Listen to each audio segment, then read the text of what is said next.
In de gemeente Hulst doet ze vandaag een bijzonder fenomeen voor. Het is stralend weer, maar toch komt er een flinke regenbui over.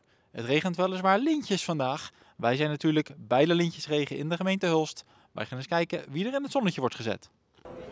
Oranje vlaggetjes, champagneglazen en natuurlijk vrienden en familie zijn belangrijke onderdelen van de lintjesregen.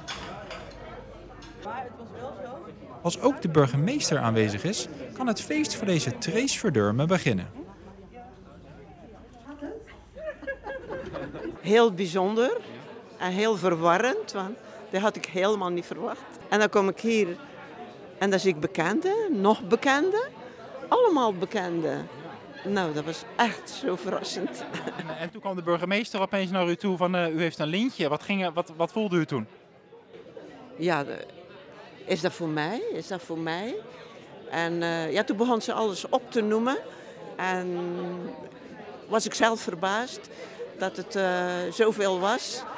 En ja, dan begon het een beetje door te dringen van ja, dat ik toch wel veel bezig geweest ben. Een goede vrouw die er overal heel veel voor in zat. Ja, dus ze verdient echt het lintje. Ja, meer dan dat. Hè. Veel meer dan een lintje. Ja, het is een topvrouw, ja. De burgemeester reikte in Balsoorde een lintje uit aan een nietsvermoedende bargast. Ook deze Johnny Kins zag de eretitel niet aankomen.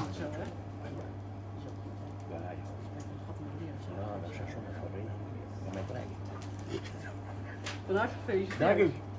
Ja, ik vind het super. Ik vind het gewoon super. Maar nooit verwacht natuurlijk, maar het is gewoon, ja, het is iets aparts. Ja, je moet er iets doen. Ik bedoel, je kunt toch maar niet zeggen van, doe een ander wel. Dan mag het uit. En dan dat beetje werk, maar een beetje werk. Wel verdiend? Ja, zeker. Hij doet echt ontzettend veel. En als er iemand het verdient, is Johnny. Ja, verdiend. Ja, het zou wel, ze zeggen het toch, dus dat gaat wel zo zijn.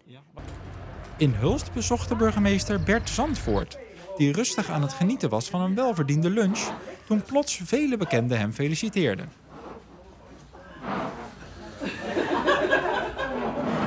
Ik vind het fantastisch en hij heeft het ook echt verdiend voor 100%. Ja. Er is net een heel verhaal verteld door de burgemeester, dat ging maar door hè? Dat ging maar door. Niet alleen lokaal heeft hij veel gedaan, maar ook buiten de provincie in het verleden heeft hij ook heel veel vrijwilligerswerk gedaan.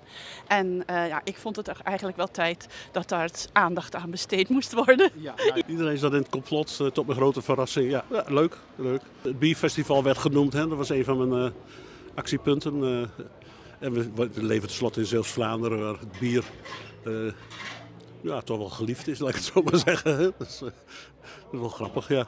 Er zal wel een biertje op gedronken worden. Ja, zeker. Dat gaan we zeker doen, hoewel ik sinds carnaval even aan het onthouden ben. Maar nu ga ik me even zondigen.